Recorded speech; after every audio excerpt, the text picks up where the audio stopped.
How many times have you found yourself going into a game fascinated by its open world map, only to end up using fast travel every chance you get? This is a problem for me in many games, but why is that?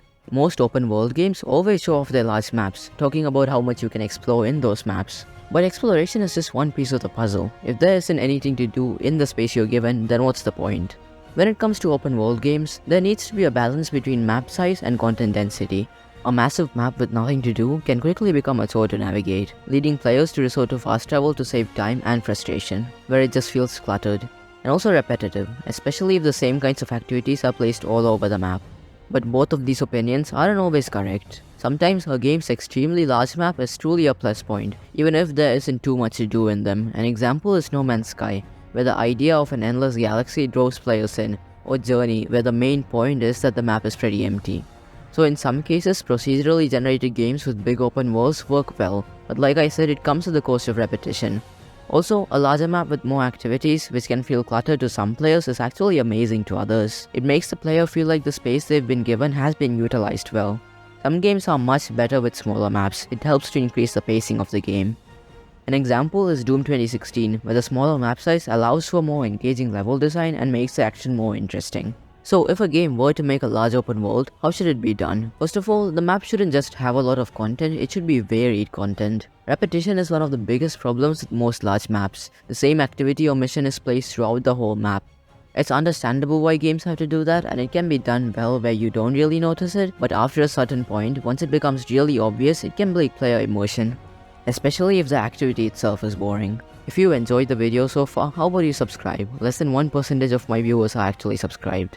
Speaking of variety, in addition to the missions being varied, the environment should be too. Fortunately, this isn't too much of a problem in most games. They understand the importance of variety. This can be done in many ways, whether it's just different areas of the same city, different biomes, different planets, or even different realms. GTA does this very well, as the three main characters all have their homes in different areas of the map, essentially making the variety even clearer to the players. Even if there is a varied map, it doesn't really matter if there is no motivation for the player to explore it. The player should feel like there's a point in exploring. There should be something new to expect when they explore, not just the same area but changed slightly. This can be done through providing rewards in the form of chests, hidden areas, or other incentives. One example is how the mysterious beast bosses can be found in Jedi Fallen Order, though it isn't really an open world game. There's no real marker on the map, nothing indicating a boss, so it made the experience even more interesting. Sometimes games force the player to explore, making it a core part of a mission. Though this can be done well, most of the time this just comes off as tedious. But in order to make the exploration interesting, the means of travel should be good too.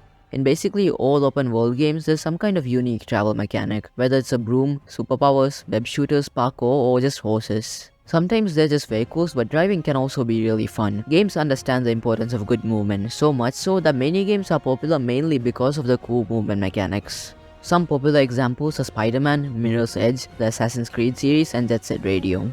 Games also have a great opportunity to increase the depth of their worlds through environmental storytelling in the maps. In games like Red Dead 2, I'm sure most players were surprised to see the random events that occurred. It makes the world feel like it's actually alive, not just revolving around the main character and only in the main story. The same can be said for the BioShock series, which utilizes this to show the grim world of Rapture in its entirety through different small events that have no real impact on the story.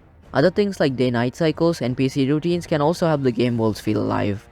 Nowadays, it's basically a given that open world games have minimaps and compasses. Even though they are extremely useful in navigating a large world, they can also negatively affect the user experience. Sometimes the minimaps give away too much information, so much that it feels like hand-holding. This is why many people prefer to turn off the minimap and compass in games. This helps them be better immersed in the game.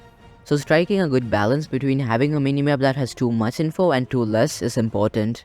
If it's too revealing, every discovery feels insignificant, but if it doesn't have enough info, the player starts to feel lost in the game. Fast travel, like everything else I've mentioned before, is very important in open worlds. In a best case scenario, exploring a map should be so fun that the player never feels like using the fast travel feature. But I would say that that's pretty unrealistic, especially considering all the players of a single game. Everyone has their own interests, and a single game can't please everyone.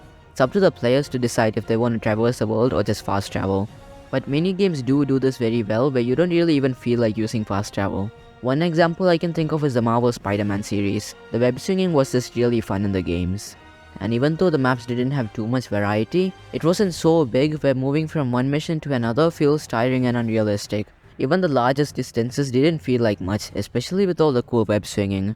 Obviously this is just for me and others would disagree. One game that still really upsets me in this context is a game that I really like. Star Wars Jedi Fallen Order didn't have fast travel and it's really obvious. Most times after exploring a planet to the end, you would have to go back the same way to reach your ship. Especially because the game was mostly linear, that made it even more boring to travel all the way back. There isn't really a lot to do in terms of traversal either, that would have just made it a bit more bearable. But it seems like Jedi Survivor is adding these improvements, so that's very good. Some games too seem to have achieved a status where the open worlds are truly brilliant. Breath of the Wild, Horizon Forbidden West, Elden Ring, Ghost of Tsushima, Watch Dogs Legion, GTA 5 are just a few examples. Cyberpunk would have been a great example if the game was actually what they had advertised. Yet it's still important to note that it's very difficult to make open worlds, especially at the scale games have nowadays. So it's unrealistic of the player to expect some kind of great map where everything is perfectly designed in a way where you're completely immersed in the world. But like I showed, many games have great open worlds. But some of them are a bit boring and I just wanted to talk about how you could improve them. Hopefully, more open world games coming out start to take inspiration from the good open world games to provide an unforgettable experience to the player. If you watched this far, thank you, and I'll see you next time.